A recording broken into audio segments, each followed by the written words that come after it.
because I'll probably mention that to Rula. The Israeli energy minister said the following: if the Lebanese government does not dismantle Hezbollah, then it is time to target Lebanon's infrastructure. And it's statements like this that really make me question Israeli intentions. Rula, a lot has happened since we spoke. Well, we spoke.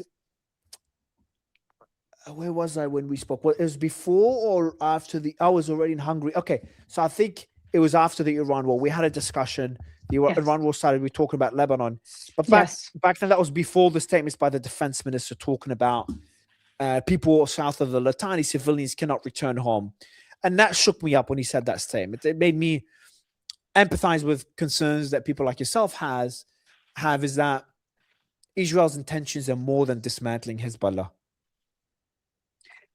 I think Israel has been very clear especially when ministers like Eli Cohen, like Smotrich, Ben Gvir, and others, Eliyahu, the Minister of Culture, when they talk in Hebrew, and if you listen to them and consume Israeli media, they're clear about the Greater Israel Project.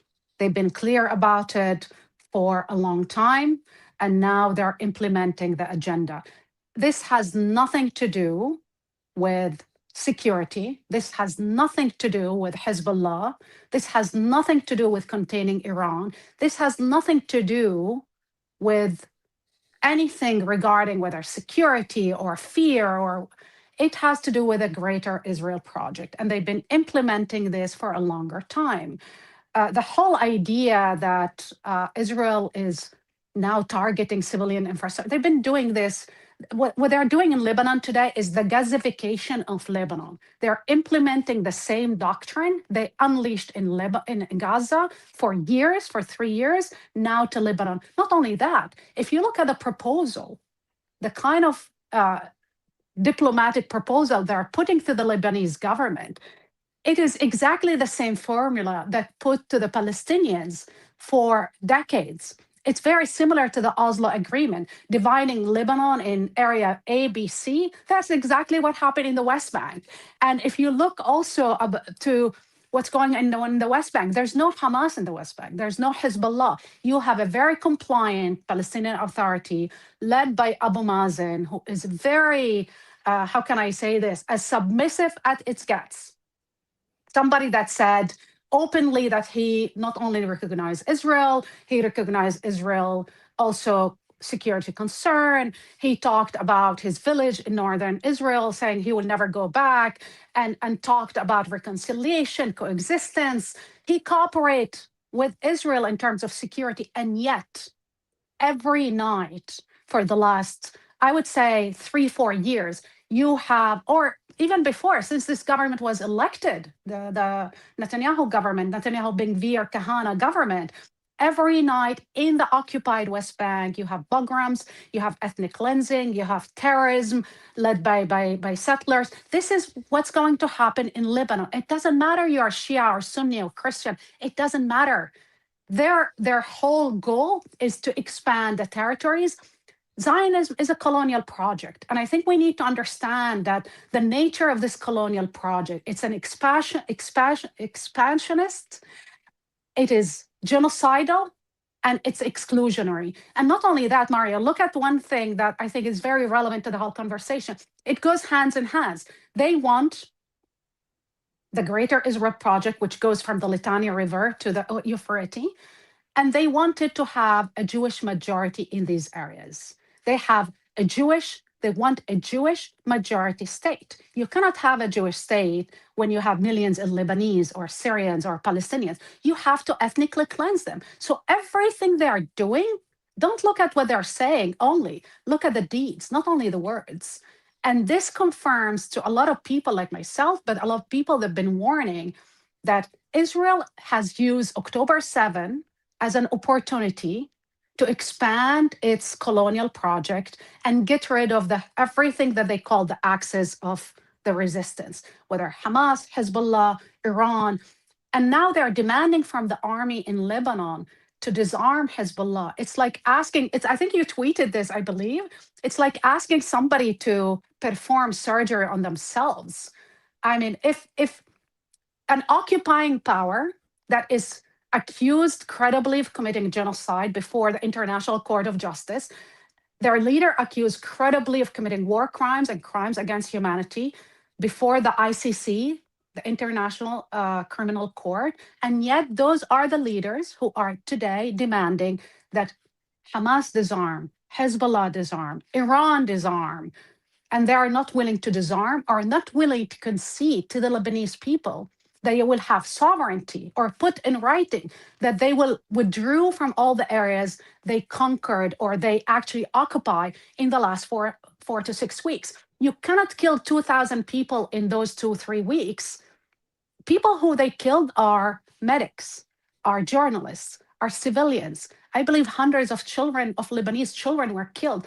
When I saw on Easter Day what they did to Christian villages in Lebanon, and Netanyahu was talking about how Israel actually defend Christians, and they were asking the villagers to kick out Shiites. They're going to kick out everybody. They're going to ethnically cleanse Lebanon, exactly they're ethnically cleanse Palestine, the occupied territories of Palestine. They're going to do this also in Syria, and they're going to use the shield that they call diplomacy, self-defense, protection, security. These are all words, but behind and beneath all of that, the Greater Israel Project is the ultimate goal, the ultimate objective of this government, but not only of this government. Just to be clear, the overwhelming majority of Israelis actually endorse the war in Iran.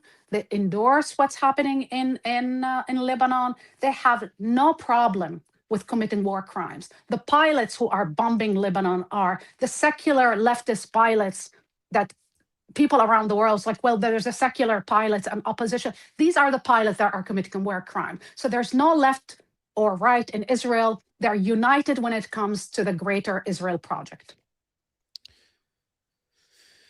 Yeah, look, I agree with those concerns. Like, I've got a tweet here. Israel wants a buffer zone in Lebanon as a security guarantee against Hezbollah. I have a question. What security guarantees is Israel willing to give Lebanon that None. they want to annex their territory as they are doing in the West Bank? So it's like Israel's always talking about security guarantees for them, but how could it offer security guarantees for other countries? Israel's talking about Iran's nuclear program. What about Israel's nuclear program? It's not part of the NPT. So pretty much everything, most things we agree on. I have a question for you when it comes to the Greater Israel Project. So if this is Israel's goal, it's not peaceful coexistence, but it's just annexing as much territory as possible as part of the Greater Israel Project, then why, and I'm sure you've been asked that question before, why return the Sinai Peninsula to Egypt, which is 3 times bigger than the Israel today? So Israel had territory 3 times bigger than their country today, massive territory.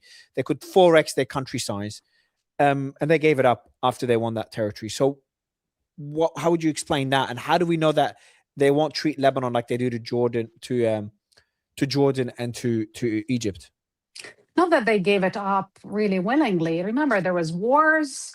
There was not only conflicts and there's a contested narrative about the one war, but also in that period, remember when they gave there was also a different government in Israel. There was a different Israel, but above all, there was also an imposition from the international. There was also a different government in the United States. Remember, the whole idea that Israel, and I think in the last episode we talked, you and I, there was a major shift when Itzhak Rabin start negotiating with the Palestinians in the 90s and decided to open the door for coexistence with the Palestinians, and which led to the Oslo Agreement. That was, a lot of Palestinians are critical also of the Oslo Agreement. Didn't lead to sovereignty, it led to submission.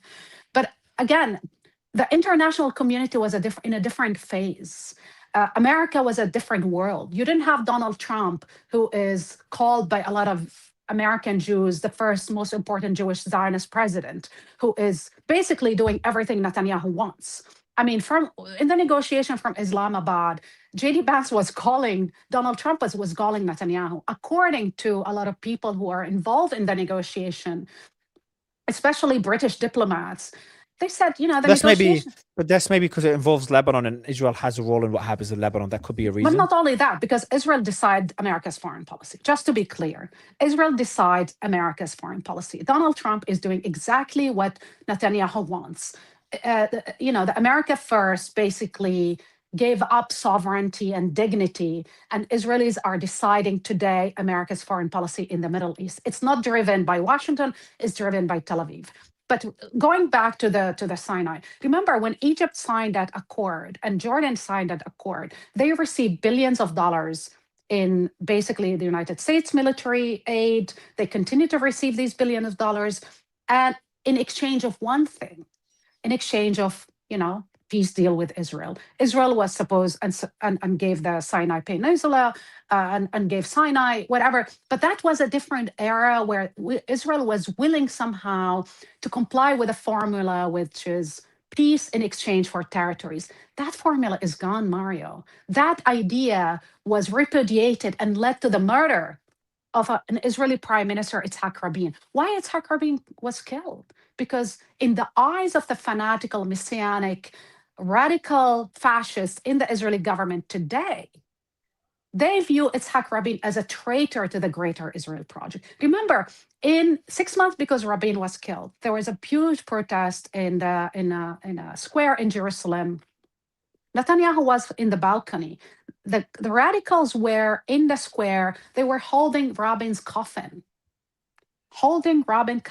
6 months before he was killed. They were holding his pictures wearing an SS uniform, a Nazi uniform. They were calling him a traitor. They were calling him a Nazi. They were inciting to murder him because he, again, wanted to talk or use the formula for Israel integration or Israel normalization with the Palestinians, which is territory in exchange for peace. We give you your territories, you give us peace in exchange. They killed Rabin. The guy that incited against Rabin openly and went to his car and actually broke a piece of his car, his Mercedes, was Ben Gvir, a convicted terrorist. Ben Gvir in his own house, he has a picture in his living room of the terrorist Baruch Goldstein, who killed 29 Palestinians the year after they signed the Oslo Agreement in Hebron. You're looking at a different Israel. This is an Israel that is led by fanatical radicals who view people like you and me like animals to exterminate, who view the whole territories in the Middle East in biblical terms. This is not the government that negotiated in the 90s, in the 80s, or in the 70s, secretly and not secretly with the Arab world. The whole idea that you can do, Netanyahu actually came with a very sophisticated formula, say normalization with Arab regimes, whether it's Bahraini, the others, whatever. But basically, he never had a war with these countries. It was an exchange of, weapon exchange. The Emiratis got the F-35s. Morocco got some kind of, deal territories annexation of the Sahara. But basically didn't touch on, he thought he could bypass the Palestinian and Lebanese issue. Then when he started negotiating with the Saudi, wanted to negotiate with Saudi, actually, kudos to the Saudis who said, we cannot do anything with you guys until you address the Palestinian question, which is sovereignty, withdrew from the territories. Remember, Mario, if Israel wanted security, in 2001, in Lebanon, they offered 22 Arab Muslim countries, offered Israel total normalization and integration in the region in exchange of what? Withdrawal from, that's 2001. Sharon was in government. Withdrawal from the occupied territories in the occupied Palestinian territories. Israel refused. They offered the same thing, which is the Arab Initiative, 5 times. They are offered total integration, normalization, security. I mean, I heard myself, the foreign minister of Jordan, Ayman, who stood up at the United Nations 2024, and he said in his own words, and I quote him directly, 55 Arab and Muslim country is willing today to defend Israel. To defend Israel. We are willing to normalize relationship with Israel and bring Israel in the fold and integrate Israel politically, diplomatically, economically, with one condition: total withdrawal from the occupied Palestinian territories, those governed by Hamas and those governed by others. Actually, they went as far as say we're willing to put troops on the ground to protect Israel. And they actually demonstrated they're willing to protect Israel, because in the 12 days war, Jordan especially intercepted a lot of missiles that were going towards Israel. So those offers were made 5 different times, and they were always declined. Why did Israel decline all these peace offers? Well, there's only one conclusion. It's the Greater Israel Project. They don't want peace. They don't want integration. They want territory. They want expansion. They have the most important and the most powerful army in the region. They have 250 atomic weapons, which they actually threaten to use against Iran. Multiple ministers said that, in a very weird way. One of them said that they should use it against Gaza. Again, it's not about security. It's not about integration. All they care about today, as we speak, with this Israeli government, the mask has dropped, and it's about annexation. It's about ethnic cleansing, expulsion, and breaking the region so they can dominate the region. Iran is the last frontier to them dominating the region militarily. And I think people should listen to Netanyahu's discourse in Hebrew. He said a discourse 2 days ago in his ministerial cabinet, where he talked about dominating the region. And it doesn't have to be with only annexation. He actually wants the the Gulf states, GCC, they want the Gulf state to depend on Israel militarily, but also economically. This guy is not only delusional, but he's thinking of a future where 400 million people living in our region basically are slaves, submissive to the Greater Israel agenda, which is total domination. And what scares me the most is this fragmentation in our midst in the Arab world, because I think a lot of people still think, oh, maybe we can get something similar to what Jordan got or Egypt, but that was a different era. And I don't think we can not understand what this government is today and the nature of the Zionist movement today in Israel. They're more radicalized, much more racist, much more genocidal. I mean, look at the laws that are being passed in Palestine. These laws will come soon to Lebanon. These laws will come soon to Lebanon, whether it's the death penalty law for Palestinians. They will implement it also in Lebanon if they control these territories. They will implement all the laws, the racist, genocidal laws that are committing now and implementing in Palestine against Palestinians. This is not going to be only an exclusionary or a special treatment for the Palestinians. Christian Lebanese, Muslim Lebanese, Shia, Sunni, it doesn't matter.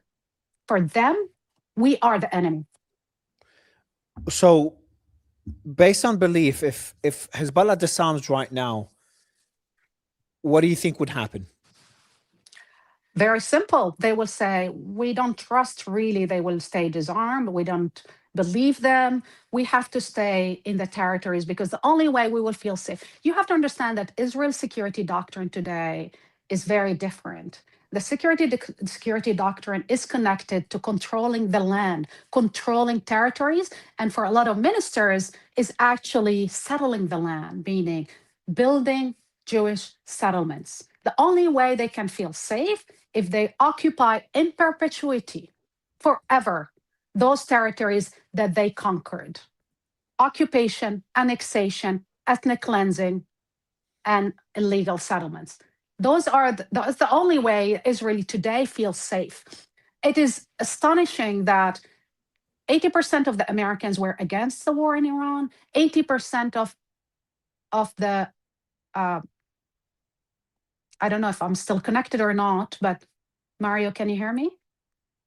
Yes, I can hear you. Sorry, I just cut out. Yeah, go ahead. Sorry. So 80% of the Americans were against the Iraq war, the Iran war. The juxtaposition with Israel is actually 80% of the Israelis are in favor of the war. Why is that? Americans view forever wars as a disaster economically, politically, and security, and they know that they lost most of these wars. The Taliban are back in power. You never achieve really anything with wars, especially in wars that are costly, strategically are a total failure. They understand that they paid a heavy price for the 20 years war on terror. The Israelis, they think that wars are the only way they can stay safe.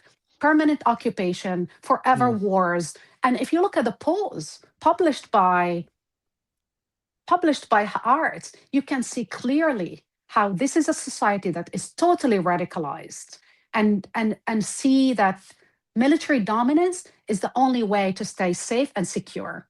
If when the head of the army in Israel said something like, for every person they kill, we have to kill 50, because it's just the whole mentality is about vengeance, dominance, and supremacy. When they turned back Pizzaballa, Cardinal Pizzaballa, kicked him out from going to celebrate Easter. And I went online just to read the comment about, why would you want to basically alienate the Catholic Church? The Pope, the most important religious community that we have in Palestine, but around the world, billions of people. Basically, it stems from Jewish supremacy. And we need to understand that this goes in hand, and it's like the basic ideology of this government: militarism and supremacy. Look at South Africa. What did South Africa do in the last 8 years of its governance? They attacked every state around them, every country around them. They started bombing them left and right, because they knew that internally they cannot sustain and look at their own policies without expanding those policies, and without the world looking at these policies and thinking with horrors, oh my God, this is about racial discriminatory, regime. So I think Israel in this moment is using the Trump last 3 years. They know that Trump will be the last Zionist president, and they're exploiting to the end everything they can exploit to implement that agenda, which is the greater Israel. So your last point about Trump being the last Zionist president, actually, before commenting on that, I want to go back to... So I'll tell you my position. We had a back and forth last time. I tried to play devil's advocate because I agreed with a lot of what you've said. But I wasn't as worried as you are, or believing that the majority of Israel is one, the greater Israel project. Now, as time passes, and I speak to different people, the former speaker of the Knesset was on the show not long ago, and listening to people like him, and also seeing the comments by the defense minister about Lebanon, that really shook me. I started to question those beliefs. Now, let's talk about Hezbollah disarming. The argument that Israel makes, so the argument that they make about Lebanon, for me, makes more sense. I'm not saying it's justified. It makes more sense, putting aside the defense minister's statements, than the Palestinian argument. And Palestine, I have no questions. What they're doing is horrific. They go to annex a Palestinian territory. They say very openly, we don't believe in a two-state solution anymore. So that's their position, the majority of them. And I clearly disagree with them. And unfortunately, I don't want to move on from this issue, because I hope more attention goes back to Palestine after this war ends. But just talking about Lebanon, because they're meeting right now, Israel and Lebanon are meeting right now in Washington. The argument that Israel makes is, we're happy to coexist with Lebanon as we do in Jordan and Egypt. We don't have our troops inside Jordan and Egypt right now. We have our troops in Lebanon. And Lebanon attacked us when Iran attacked us. Now, yes, they were bombing, Israel was bombing Hezbollah when they were meant to be ceasefire, but also the ceasefire included Hezbollah pulling out of the south, which obviously, based on this war, they did not pull out of the south. So if Hezbollah's goal is to protect Lebanon and deter an Israeli invasion, do you think they should disarm and merge with the Lebanese military, becoming one under one government? And when they're under the government, then obviously their goal is very clear. Our objective is defending Lebanon and not Iran. Do you think they should do that? Look, I think I think we should all be united. I agree that there should be one army. They should, again, the government. I think you have any country. You shouldn't have militias versus an army. I mean, it in this moment, I think to unite is the only way you can survive. I know, I mean, I look at many countries that, for example, I think the fragmentation in any country help the opposition or help the other side. It doesn't help. I think there's also this. I'm sorry to use this word. This delusion. If you do everything Israel wants, you will get peace. You're not going to get peace. If just look at, if I may, look at how they're treating even Egypt. Do you think Egypt is a sovereign state? Egypt is not a sovereign state. Egypt depends. I mean, at the beginning of the war, 2 missiles hit actually Egyptian territories. They said, oh, it's a mistake, whatever. It's like, that's not an army that makes mistakes. Those were warnings.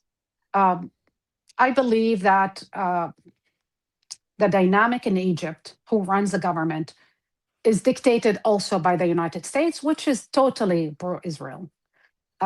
I mean, I was in Egypt during the Arab Spring. We had a moment. Israel was terrified of that. Israel was terrified of the fall of the Mubarak regime, like they are terrified of the Orban losing the elections. Why?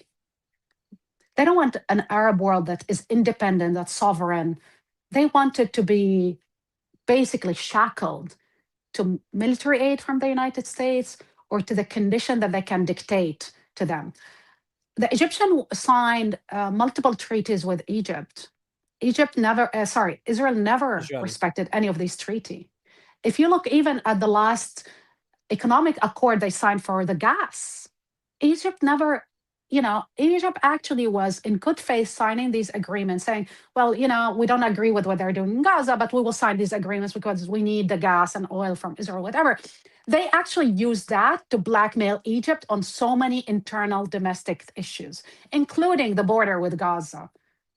When to open it, how to open it. That border is not regulated by Egypt. It's regulated on the Egyptian side by Israel. So you're willing to receive military aid or normalize with Israel, but you're relinquishing totally your sovereignty. That's what Jordan did. That's what Egypt did. And in exchange of that, you still have very, weak economically country, very weak, with a lot of corruption, with a lot of, I'm sorry to say this also, dictatorial powers. And ultimately, the overwhelming majority of the Egyptians and the Jordanians are not even allowed to voice their concern about the policy or even to speak about how their lives are ruled. Why Egypt wants dictatorship in the Middle East, so they can claim to be the only democracy, but they want dictators who are corrupt so they can subjugate them, so they can dominate them, but also they can dictate to them what to say and what to do. Israel doesn't want a democracy or doesn't want the Arabs to unite like the European Union. They want them to stay fragmented because it's easier to control. It's the same formula that, the British used, divide and rule. So again, if Hezbollah decide to disarm and melt in the army, totally in the Lebanese army, what guarantees really you have that Israel will respect the will of the Lebanese people or the will of the Lebanese government? It's the same one that exists now. So right now, Hezbollah's military capabilities are the deterrent. So that deterrent becomes the Lebanese military, which has Hezbollah's capabilities. But it's a deterrent that answers only to one entity, and that is the Lebanese government and not the Iranian government. Because right now you have a Hezbollah that's acting as both. Hezbollah has 2 roles. One is serving what Iran's interests, and the other one serving Lebanese interests. And sometimes one supersedes the other, like what happened in this war. But when it's under the Lebanese army, is only one interest it has to follow. The only country that is in this moment that pushed why Israelis are meeting the Lebanese, not because the government asked them to meet. They asked them for weeks. They rejected that. But because Iran put it on the table as part of the conditions. The reason this whole war started is because Hezbollah came to the rescue of Hamas and then Iran. But again, when Hezbollah start bombing, they start bombing actually the occupied territories. I mean, we need to actually go back to Israeli targets. Which was born first, the egg or the chicken.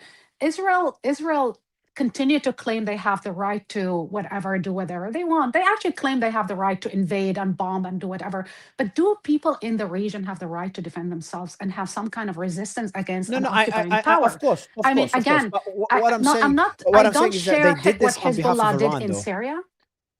I'm not sure. I don't think it's bombing. I don't know if Iran really dictates everything Hezbollah does. But 2 seconds. So Rula, bombing Hezbollah for months through the ceasefire, Hezbollah not responding, fair, is a calculated decision not to respond. And then suddenly Hezbollah attacking Iran days after Khamenei died. Right after that, and apparently there was a split within Hezbollah. The political arm didn't want to interfere. The military arm didn't want to interfere. My position is I'm not on one extreme that Hezbollah is only serving Iran. That's one extreme. But also I wouldn't go to the other extreme that Hezbollah is only serving Lebanon. They serve both. And in this case, they put Iran's interests above Lebanon. Look, one thing I am sure, I think there's the survival of 400 million people in our region. That include Lebanon, that include Palestine, that include Jordan, that include Iran. And we have actually this genocidal regime in Israel that is willing to carry what our crimes. I know one thing. I've been talking to the UNIFIL peace mission, who are Italians, and they've been telling me that Israel was and continue to shoot at them inside Lebanese territories during the period of the ceasefire. You really think that when you're dealing with somebody that is so rogue and so emboldened and they really believe that the laws don't apply to them, they're willing to shoot against European peace mission. You really think that their real concern is Hezbollah and not actually, they have no regard for human lives inside Lebanon. We can discuss what Hezbollah is more loyal to Lebanon or to Iran. I think this is a valid point. But in this moment of genocide against Lebanese and Palestinian jointly, I think the main question, do we have the right to resist that kind of occupation, invasion, ethnic cleansing or not? And then I'm not saying that in the end, we will not have to come to terms with the nature of who are the people who are opposing Israel and their real agenda, because that matters. But de facto, the only people who are today trying to stand up to Israel is actually Iran, because nobody else, Mario, nobody is managing to tell Israel, not even the Europeans or the Americans, to dictate on Israel to stop firing on Lebanese villages, which they continue to do throughout the ceasefire. 15,500 violation of the ceasefire, including killing of people. Military means is doing it, because how did that go after October 7th, which Iran was involved in, knew about? I think they knew something was going to happen. They didn't know the details. Multiple reports, I have no idea. Yeah. But did that work? Did the strategy of having Hamas, which is armed by Iran, attack Israel, and then Hezbollah getting involved, and then the Houthis getting involved? How did that go? Because yes, I understand you got to stand up to an aggressive military, aggressively, militarily, but the outcome now is Gaza's been decimated, heartbreaking scenes. West Bank is still being annexed. There's still what do you call them? Israeli settlements being set up. The Houthis have been bombed heavily, and they've been financially they've been more strangled than ever. And now Iran has been just gone through a war. So how's everything since October 7th? It hasn't gone really well. Was it good beforehand? No. Does the status quo need to change? Yes.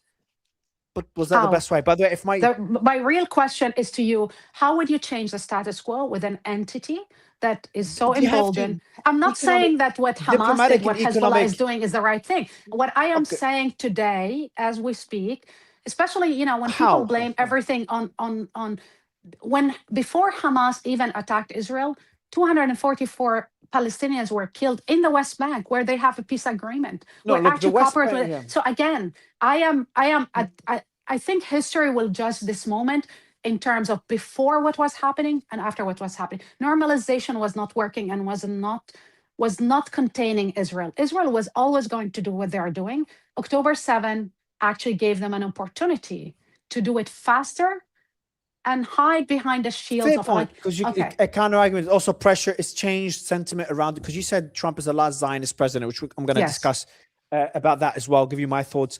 But the reason you said last is because the sentiment has changed around the world. You've seen European countries standing up to Israel, rightly so. It's great to see. the US is the last one. The reason that Israel is able to do everything is because of the complacency of the US. And that will shift now. We've seen politicians that are critical of Israel, Mamdani being the best example, getting a lot more politically, a lot more points politically. Yeah. But when you talk about Trump being the last Zionist president, fair, look, it's hard to deny it. He said it himself with Miriam Ellison. You know, they've been very open about it. But at the same time, when it comes to action, he did force Israel to end the occupation of Gaza, portion of it. They're still bombing it. They still occupy a big chunk of it. But they pulled out some of the territory. Not a win. A lot more would be they should pull out of the entire Gazan territory and all of aid. There's still a blockade of aid, which is disgusting. All of aid should be allowed into Gaza. But at least something's been done there, which Israel was not happy with. And if Israel really controls Trump, then the Iran war should be ongoing right now. Shouldn't end, because Israel would want it to continue. By the way, if you see me go off screen and come back, I'm still here. I can hear you. It's just for the audience.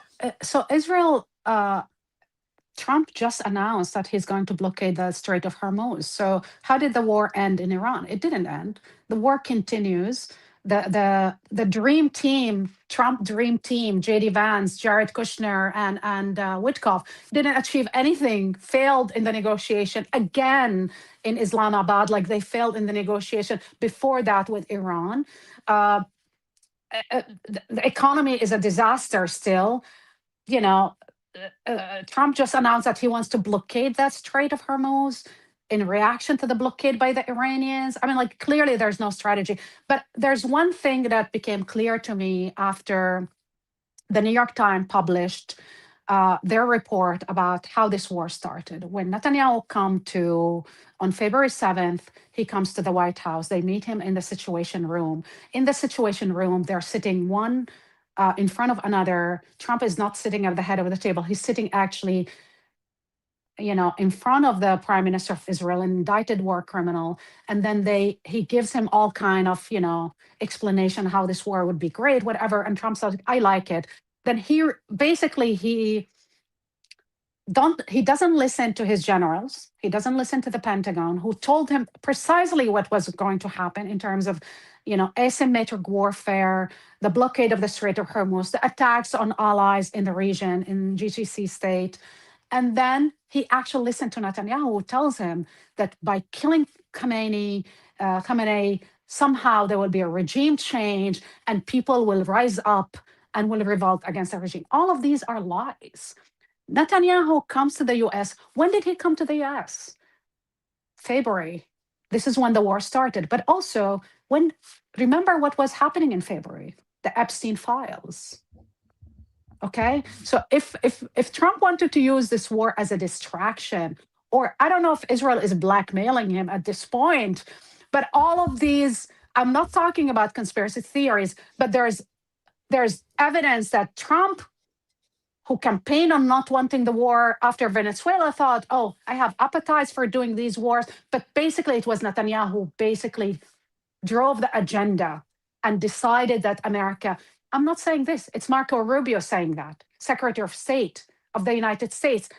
People who resigned from the White House in protest because they thought Netanyahu was driving in the driver's seat. Again, yes, Trump is instituted that peace, board of peace, whatever, that did not do anything. Did they open the border to get food inside Gaza? No, they didn't really. What did they do? They tried, and remember, when did that happen? That happened after Israel bombed Doha. While Hamas was there, they were negotiating with them, and they bombed them simultaneously. So somehow the world started protesting against Israel. I think especially the Israeli lobby that controlled everything in America, went to Trump's like, we need to change the tactic. But it was a change in the communication, in the style, but not in the substance. The substance continued to be that Palestinians continue to be exterminated in Gaza now. Yesterday, Mario, they killed a girl who's 9-year-old, Naja. She was sitting in a tent studying in northern Gaza, in her classroom, 3rd grade, they were studying. She was shot in the head. And this continued to happen every day in Gaza, in Palestine. Is Trump standing up? Where's the peace board? What are they No, doing? the fact that What did they do? where's the aid? Did Let's they just do do the most basic anything? thing. The aid. Why the hell is Yeah. aid not being fully let in? What was the excuse for that? That one's just initially Because it's it's like, a oh, they didn't return all the genocide. bodies. They didn't return all the bodies. Well, all the bodies have been returned now. Yes. All the Israeli bodies. So what is the excuse now for not letting all the aid in? There's no like Gaza is excuse. just It's a inexcusable. full-blown genocide. It's done by starvation, by bombing. But this is not going to stop in Gaza. When I talk about the Gazification of Lebanon, Mario, believe me, and I know it's when you look at the situation, they're trying to blame it only. Doing some of it. No, they're destroying houses right now. They're going to do the exact same thing in Lebanon. Nobody will be spared. They've already done it. I'm not saying that's their intention, but to an extent, they've already done it. They've already asked people to leave their homes. Now they're destroying homes. I've seen the videos. And now they ask Lebanese people can't return home after the war ends. Yeah. So there's obvious. You could justify these, but this stuff doesn't, I don't, even when someone's trying to look at these things objectively, it's just kind of treating me like an idiot by saying, oh, the intention is purely Hezbollah. I still give it the benefit of the doubt. Looking at Iran and Trump, now, I understand he's saying negotiations failed. Negotiations just started, for such a complex issue. You've seen Middle Eastern negotiations, including Israel, I'm Egypt. talking about the peace in Islamabad, the initial peace, but that takes time. 21 I think hours. The ceasefire is ongoing. There's a blockade, etc., but there hasn't been any bombing. The negotiations, they're back on the table. There's statements now that they're pretty close. I'm just saying that if peace is reached now, a lot of Israelis are really pissed. I've guessed from Israel, they're really pissed by where things stand right now because right now, Trump is looking at. He even talked about sharing the Strait of Hormuz, which would be disastrous for Israel. So I think what we could see right now is a pretty big turning point. Trump could turn this mistake, and it's unquestionably a mistake. What happened in Iran? I think the intention was very different to what was the outcome, but that could be turned into something very positive for the region and positive for Trump politically, but not positive for Israel, and that is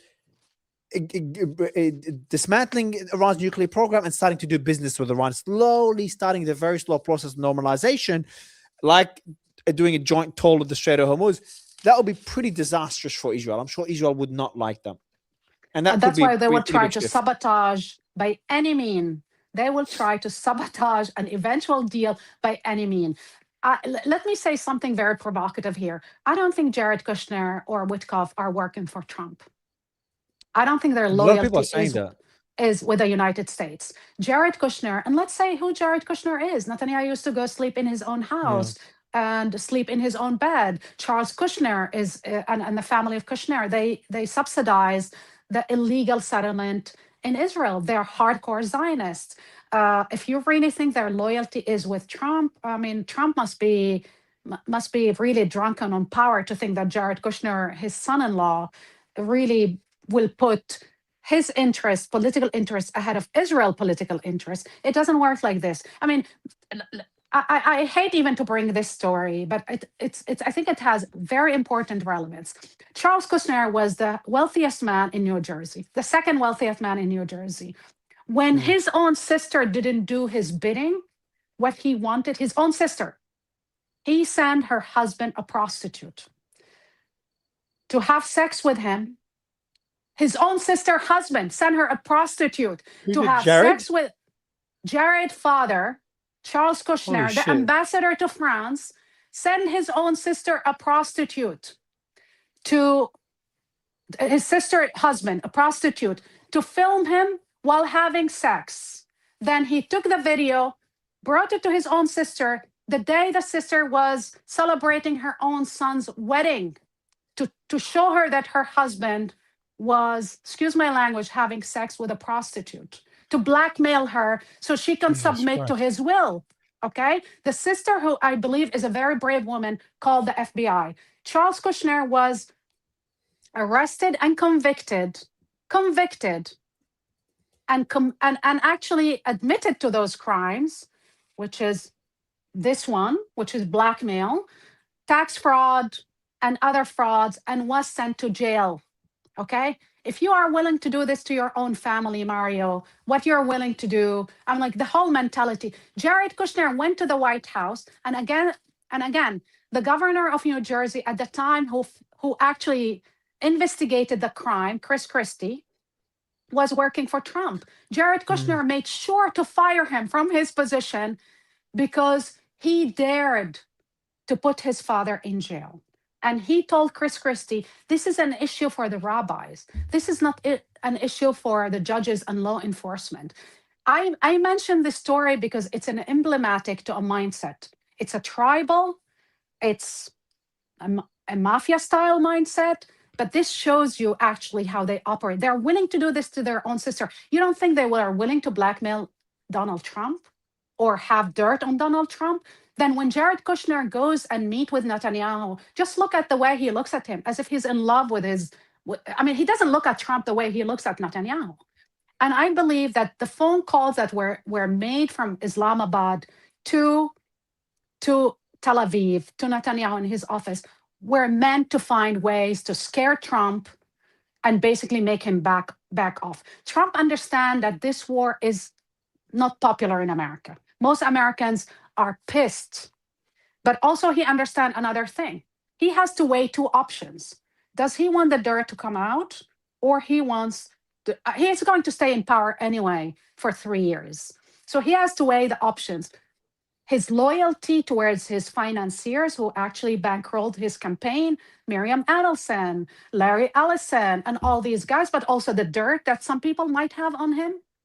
And on the other side, he will have to think, okay, what do I have to lose? I have 3 years in office. I'm not going to be elected another time. I don't care what happens to the Republicans. They can basically go to hell. Yeah. And he can continue with this war with Iran. And because I think he also thinks another thing. He thinks that if he pressure more and escalate more, he might get more. I don't know if he can get anything. I mean, this is the same mindset that was in Vietnam. We escalate, we escalate, we escalate. And then guess what? It was the most catastrophic war in American history. This is going to be I think it's going to be even worse than the Vietnam War. Do you think he will go back to war? I think there is a huge chance that the Israelis will force him, directly or indirectly, to go back to war. They don't want this war to end, Mario. This is the best thing that ever happened to Netanyahu in 40 years. He said it himself. He is itching for this war to resume. He is itching to destroy Iran, not the regime as a nation, to cripple them politically, economically, civilly. I mean, when I heard Netanyahu and his generals talking about bombing civilian infrastructure, including basically, oil fields, what are they trying to do really and achieve? When they bombed also the gas fields between Qatar and that was Israel. What are they trying to achieve by bombing basically the livelihood, the lifeline for a nation economically? You're trying basically to crush any possibility that they can rise again and rebuild again and use their, economic power to finance whatever reconstruction they might have in the future. They don't want anybody to stand in their way. And the only way is to render Iran a failed state like Libya, like Afghanistan. So nobody can, after that, the whole region have to submit to them. Saudi Arabia is not going to stand up to Israel if they level Iran or they bump Iran to oblivion. Nobody in the region will. Iran is the last bastion that is standing up to them. We don't agree with what the regime is doing, right? To the people, we are critical of what they're doing. I think their crimes are horrific. However, strategically, I have to separate what they're doing strategically in terms of relation to Israel with what they're doing to the people. And I have to, and I have to think exactly like Israel itself. What Israel is doing to their own people who are going to the street to protest against the war. Did you see the videos of how they're beating people, how they're arresting people? I mean, you interviewed, I believe, the former head of the Knesset, right? He went to a protest 6 months ago. He was beaten. The guy was an interim president of Israel. He was the president of the Knesset, the parliament. He was himself beaten by the police for protesting against the genocide in Gaza 6 months ago. There's videos of that. He was shoved, he was beaten. So what the Israelis are doing, not only to the Palestinians, to their own people who oppose their policies. That's very different to, I think, violent police. They're not killing them. In Europe. Yeah, they're not killing them. And it happens in the US. You see violent police officers, always bad apples. I don't know, Avram was shoved. But in almost every country that you see, especially at a tense time like this, where the country's at war, a lot of people are just full of anger and hate towards Palestinians, which I'm obviously against. So But I can just I don't. I say wouldn't compare it to something? what I the mean, Iranians did let for me their people. just If anything, I'd give credit to the Israelis for one thing. What they did to the region, etc., to their country is horrible, because their foreign policy is horrible. But they definitely stick up to their people, from what I see. The okay, Jewish I want to Israelis, they tell do you stick up to something them. that happened 10 years ago today. Yeah. The Israeli military chief, basically, who at the time, 2016, basically made a comparison, said something about the IDF. He asked for basically treating Palestinians humanely. He said, when he talked about Nazi Germany and the Holocaust Memorial Day, he cited actually a nauseating trend in Israel: hatred, violence, paranoia, racism, etc. That was 10 years ago. His name is Golan. That same guy 10 years ago was attacked viciously for demanding to treat Palestinians humanely. He was called a traitor. That was 2016. That was way 10 years before what we're seeing today. I think we need to look at Israel's society today for what it is. The overwhelming majority really might not like Ben Gvir, might not like Smotrich. They have only 10% of popularity, but I think their views are much more popular than we think. So when Ben Gvir goes to 10% is already too high for people when like Ben this. Gvir goes to the Aqsa Mosque and pray inside the Aqsa Mosque and say, "We own this place," and then they go and attack churches, and they basically, for them, nobody can exist outside a Jewish supremacist mindset and movement.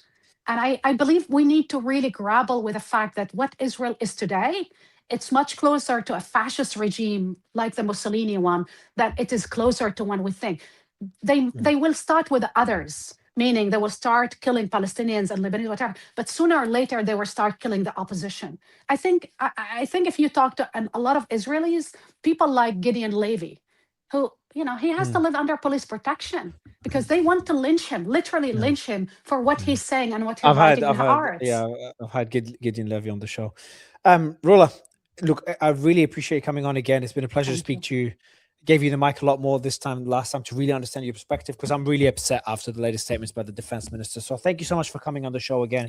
And I'm sure I'll have you again as this goes on. Thank you, Rula. Thank you, Mario. Thank you. And I hope your family and your friends in Lebanon are okay. And just thank you so much. My heart aches for Lebanon, because it's the most beautiful country in the world, but also the Lebanese are our brethren, are our brothers and sisters. So truly, it's painful for all of us to watch. Thank you.